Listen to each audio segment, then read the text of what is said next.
নমস্কার বন্ধুরা, cook with Supriya channel থেকে সবাইকে স্বাগত জানাই। আজকের আবার দারুণ স্বাদের একটা রেসিপি নিয়ে চলে এসেছি।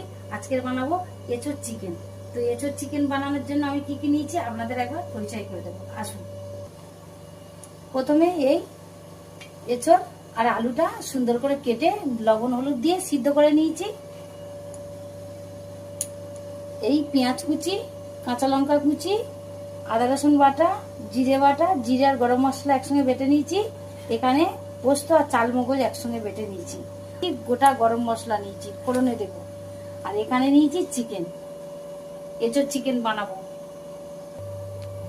কড়া জ্বালিয়ে নিয়েছি, কড়ার মধ্যে পরিমাণ মতো সরিষার তেল ঢেলে দেবো।